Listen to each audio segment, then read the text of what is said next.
Hi, welcome to another episode of Galaxy Gardens. My name is Chrissy. Today we're going to be talking about garden planning, but before I do that, I'm going to go grab my eggs for the day. I'm expecting about 3, maybe 2. We'll see. Come on.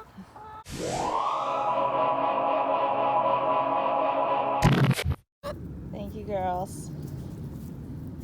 3 eggs today, just as predicted. Hi, welcome inside. I brought my eggs in, added them to our container. Really like my egg basket. They're just chicken with strawberries on it. It's pretty good. If you want to listen today, this is not going to be a visually dynamic video. I'm going to be talking about 6 main points you want to consider when you're garden planning. I'm not giving you a spreadsheet, okay?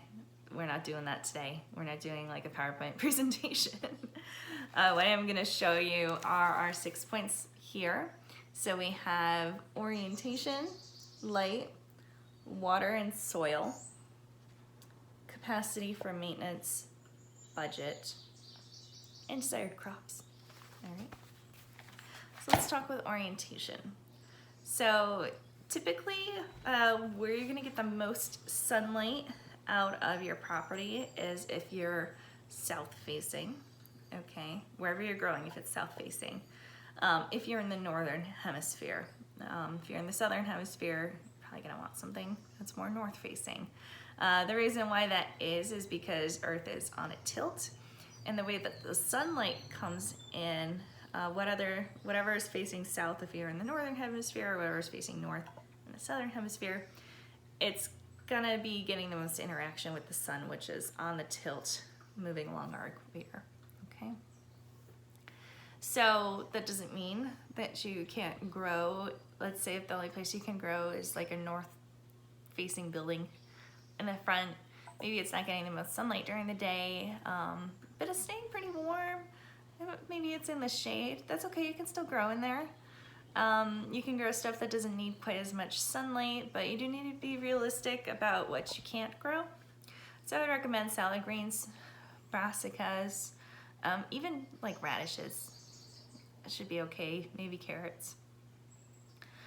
Stuff that doesn't mind some shade. What I would not recommend are items that really rely on the hours of sunlight for maturation. So that includes onions. I would definitely save that until you have somewhere that gets like a lot of light. And it's different for short, intermediate, and long day onions. Also, tomatoes, peppers need a certain amount of sunlight as well as heat to grow. So some things to consider. Now you can grow on east or west side. If you were to grow, and you could choose east or west, right? I would choose west. And the reason that is because you'll get that lingering afternoon sunshine into the evening, versus if it's on the east, it might lose the sun a bit more quickly. Unless you're somewhere that's like perfectly like even sunlight on all sides, obviously then it won't matter, okay? So speaking of light, you wanna think about how much light you're gonna get. So obviously every plant has its own time scale, I guess you could call it that, until they mature.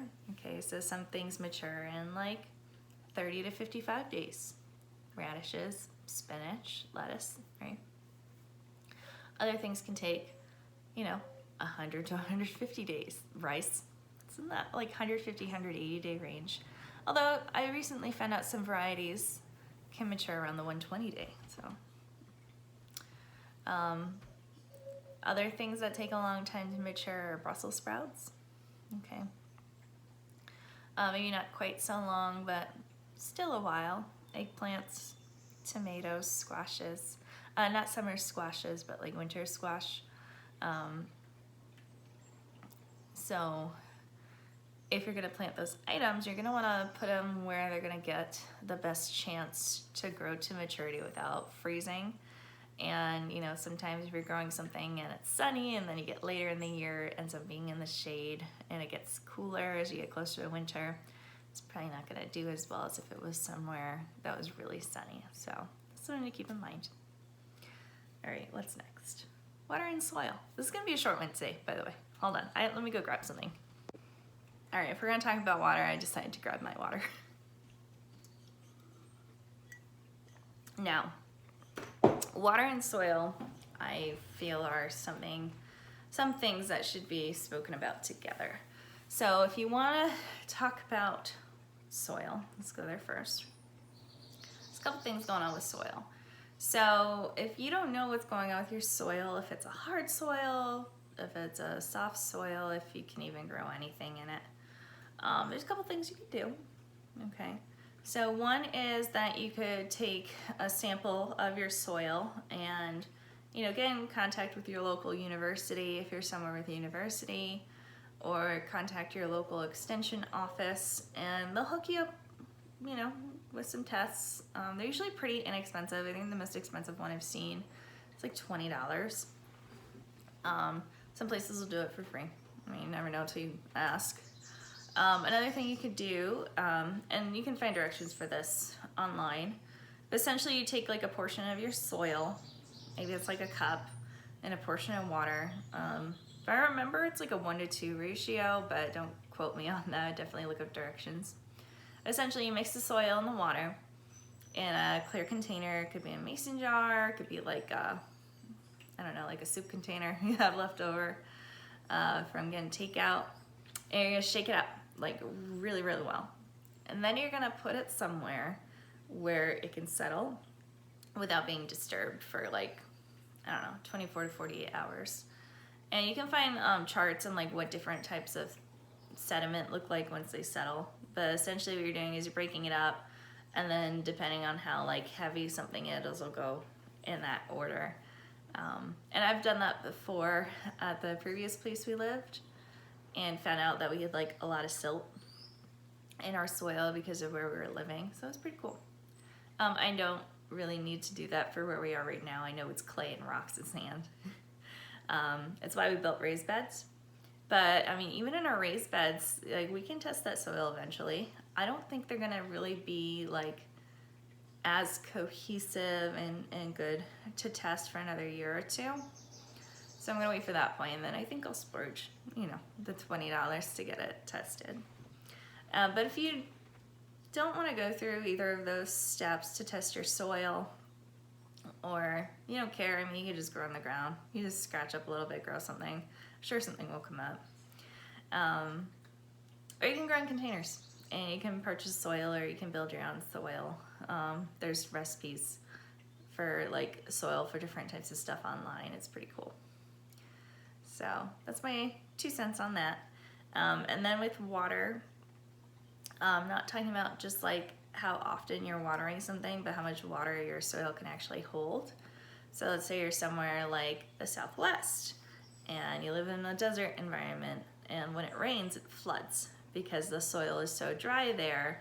When water gets in contact with it, it needs like so much time to seep in, and that's why you get flooding, because it can't even like seep through that first layer. It's just so hard.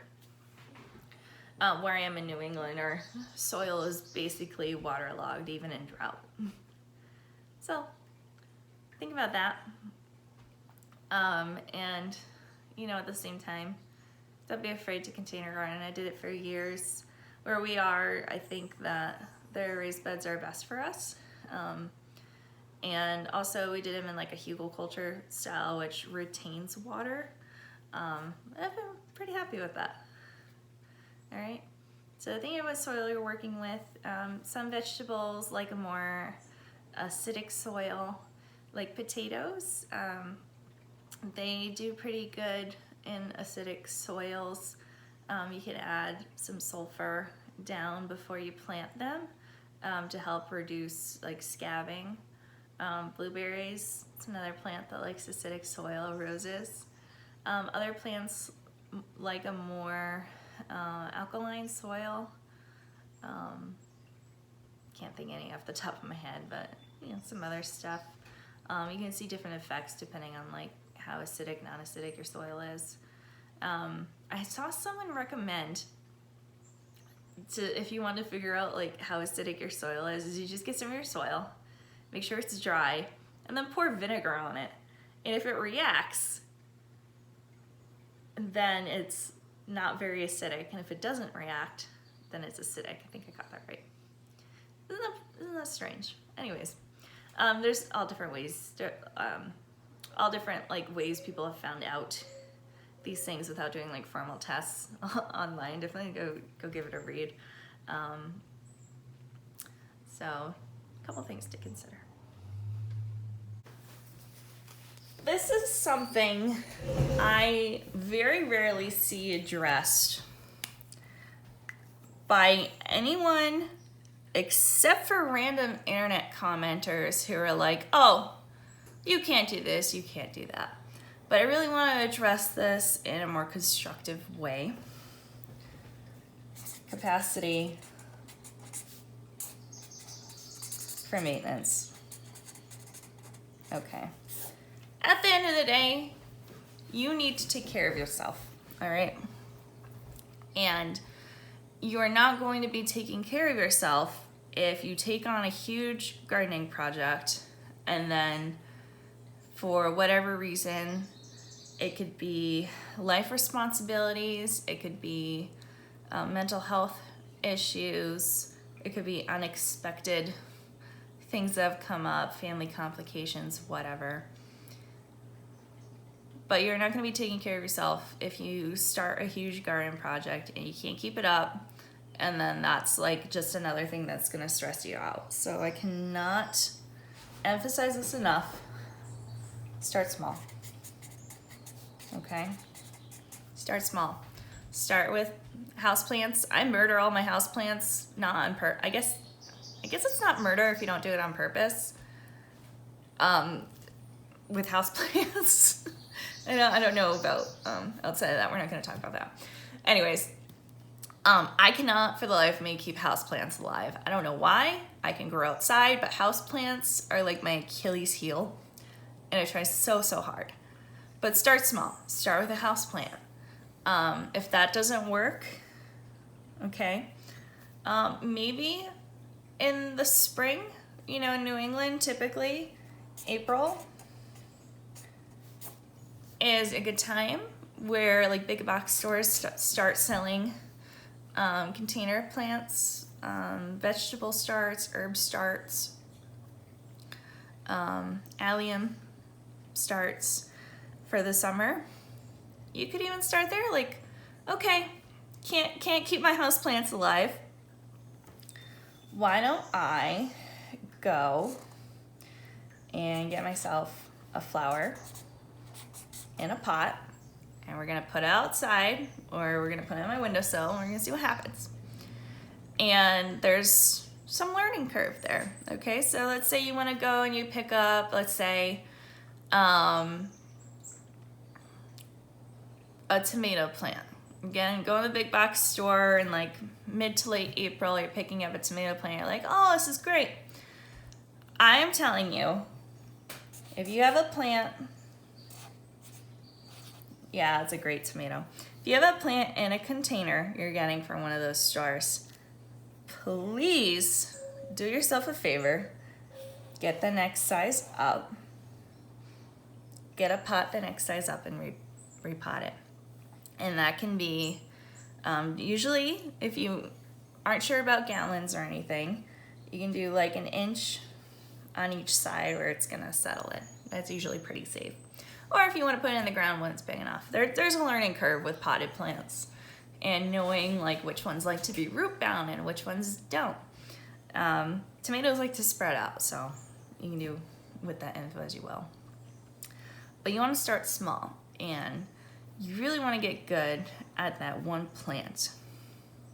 If you're feeling pretty comfortable, like, oh, I've had this plant for a month, it's not dead yet, it's doing good, let's do another one, great. What I distinctly do not recommend would be getting like 50 vegetables when you've never grown vegetables. You get them home and you're like, oh no, what do I do now? And then you're furiously searching, okay? I personally have not found myself in that situation before, but I know people who have, and from what people tell me, it does not feel good. So start small and build off of that. So when you go good with one plant, add another. Maybe it could be like you have a few tomato plants or a few flowers. And you're like, this is great. I am nailing it. I'm doing so good. Why don't we try a different variety? So I got my flower. I don't know. Maybe you're growing nasturtiums. I got my tomatoes. Maybe you're growing cherry tomatoes. And you're like, this is awesome. Got it down. Feel very comfortable with this. I think I want to grow squash. If you want to grow squash, definitely recommend starting with summer squash versus winter squash. You get a faster return for your time, and they're very forgiving typically. And it's very well known how to deal with issues with them. So you could do one plant species at a time and branch out from there, or literally one plant at a time. And you're gonna build off that. And there is a reason why I said that we have only been at this property for a little over a year, but there's over 10 years of experience that has gone into all the things we've built on here. If I started out gardening right away, I didn't know anything about hugelkultur. I honestly, at the time, like 10 years ago, thought raised beds were so dumb. I'm like, why would you do that? You have the ground. I know differently now, okay? Branch out. Now, when you're thinking of how many plants you are, there's other things you have to take into account, right? How often you have to water. Okay. Light conditions. Pruning. Okay. Dealing with pests. What else? Harvesting. Doing with your using your harvest. And that list goes on. And that's different for every type of plant you're gonna grow. These are all things that I take into consideration when I'm planning my garden and before I even order the seeds to put them in the ground. I like plants that don't make me work, all right? I like putting corn in because you just gotta soak the seeds overnight and you put them in and you just gotta water them and give them nutrients at different times. But they're pretty good. They're pretty, you know, self-sufficient outside of that, especially popcorn. I love growing popcorn because you don't even have to like harvest it before it goes bad. You just let it go till the plant dies and it's good. Okay, that's an easy plant for me. When it's the peak of the season, when I'm getting like a lot of vegetables and stuff, and I gotta water more frequently, I gotta do a lot of pruning, and then, oh no, some plants are getting older and they're getting taken out by aphids or spider mites or powdery mildew or all those other nasty stuff, like the cucumber wilt, right? When all that's going on, it can be a bit hectic. I tell you, the most hectic month of the year for us here in Mass is September, because it's closing in the end of the season. A lot of things are ripening. It's just chaos, okay? We built up our capacity to handle that chaos. That's not something you do right away. I can't tell you how many people get overwhelmed. They'll have like a whole kitchen table full of tomatoes. Their counters are full of tomatoes, and they're like, oh my gosh, what do I do with all these tomatoes or with cucumbers? So you can be like the best grower of them, but if like you don't know what to do with them or how to deal with the harvest as it comes in, you're not maintaining that. So capacity for maintenance, accounting for any mental health issues. If you know, I won't speak too much, so I think everyone should go to therapy, but I'm not gonna give advice on that. But if you know you have certain habits or tendencies and you know that might impact your capacity to be productive in certain ways, maybe certain times a day, maybe like you're good for a few weeks and then you know you're gonna hit a wall, try to plan around that if you can. I know that's a very difficult thing to even predict, And build up your community around you and your support system to help you when you need that help, okay? I'm someone who likes to do a lot of things at all times. So for me, I always have to, make myself rest. And it absolutely kills me to rest when I'm thinking of like the 12 other things I need to like do outside right now. This is why I like winter, because I don't have anything to do outside except hang out with the chickens. So capacity for maintenance, and you need to be brutally honest with yourself, okay? Our brain looks for confirmation of what we tell it. So if we tell ourselves that we're gonna be the best gardener ever, and then we move beyond our capacity to maintain all this stuff, and everything dies, we would get a cucumber, we're gonna try to convince ourselves that because we got that one cucumber, we're still the greatest gardener ever. Meanwhile, like the whole rest of your harvest is trash. Okay? You need to be honest with yourself and give yourself more credit than you think. And it is also okay to do things while being nervous about it or being uncertain on what the outcome is, because it doesn't necessarily mean the outcome will be bad. It could mean the outcome will be good. And if you know you're gonna have maybe some days or some weeks where you need some extra help, keep working on building your community and your support system and learn how to engage it when you need it. If you need like aunt, cousin, brother, uncle, whoever to come over and water for you, and you can't get out and they're like, why didn't you water this? It needs water. Just be like, yeah, I'm not feeling well. I need some help watering it. Can you go do that? Great. Very easy. Capacity for maintenance. That is my 2 cents on that. Now that we've talked about capacity for maintenance, let's talk about budget. And budget is going to include not just what you can afford to spend money on, but also take into account like what time of year is good to buy stuff. So when you're thinking of when stuff is coming right in season, is probably when it's going to be the most expensive. But some things are less expensive in season than out of season.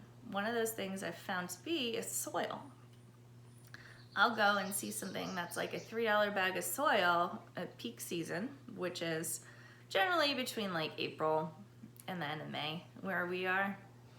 It'll be $3, and then, I'll go to the big box store, say like this week, or like the second week in December, and it'll be $6 because they don't have any in stock, and, even though it's out of season, someone's gonna buy it, right? So some things like that.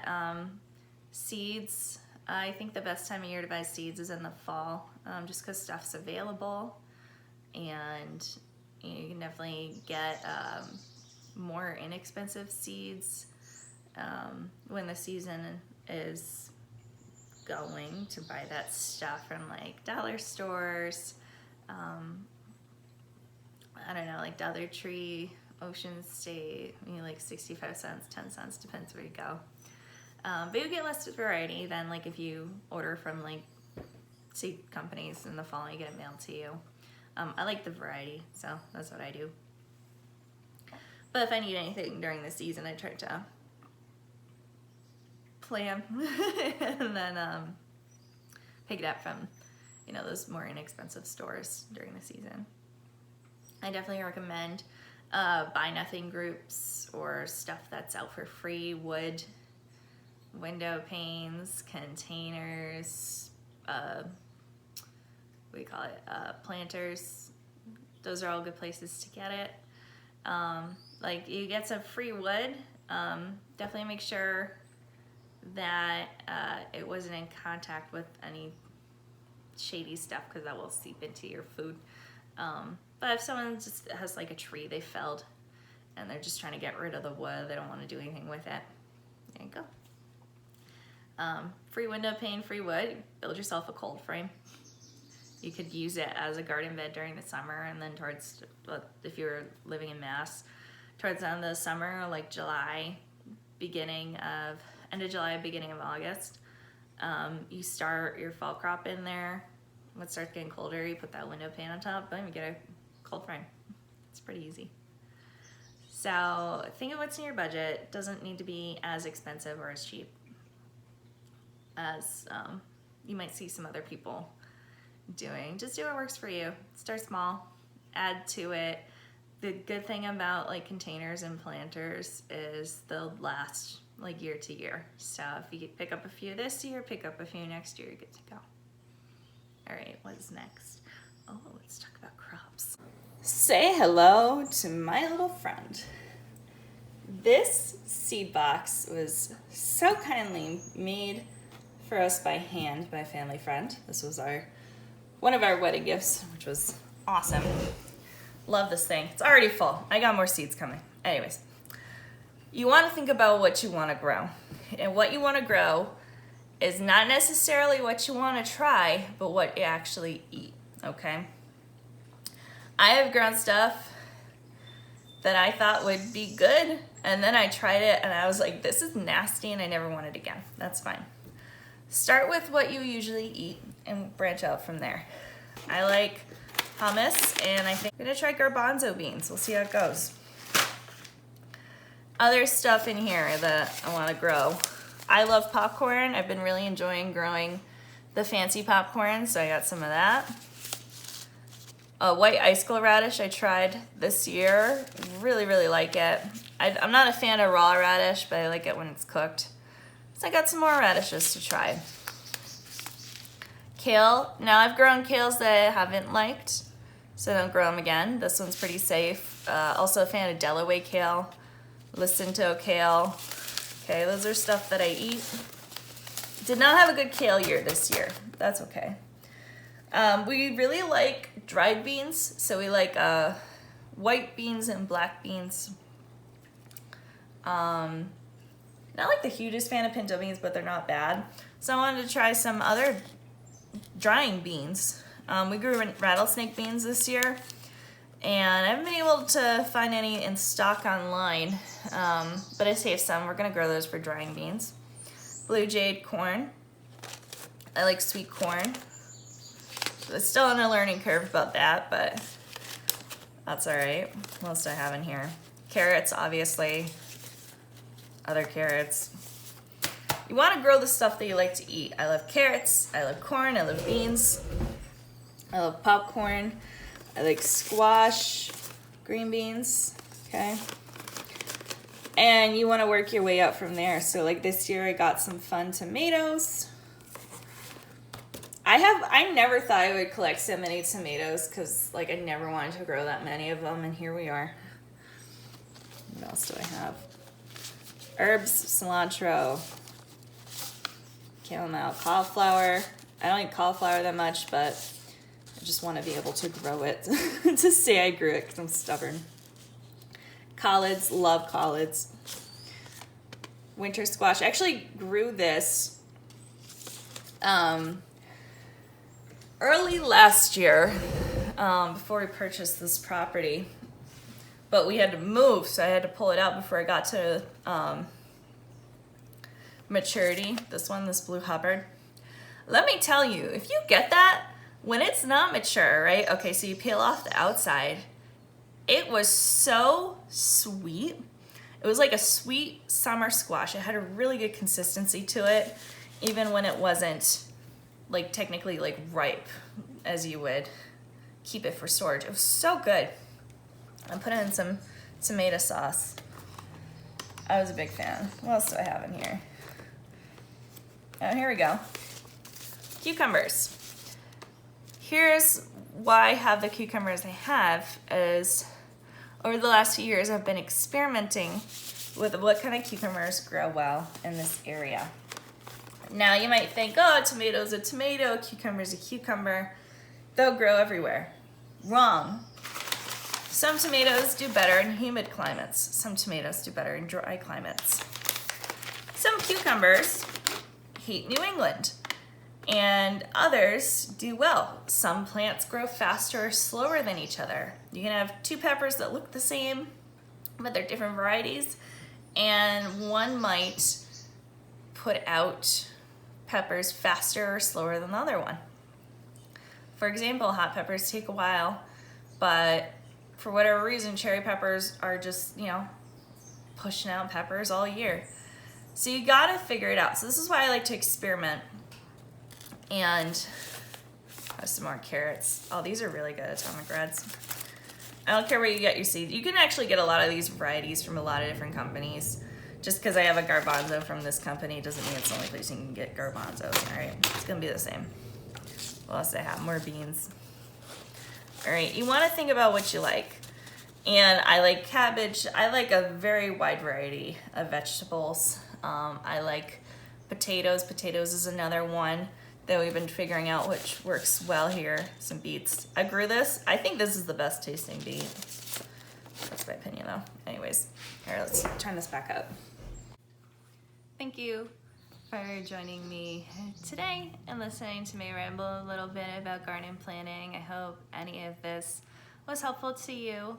I'll be quite honest, this is actually the second round of me shooting this video. I had a much longer one, more detail in there, but I thought it was best to cut it down, so you're welcome.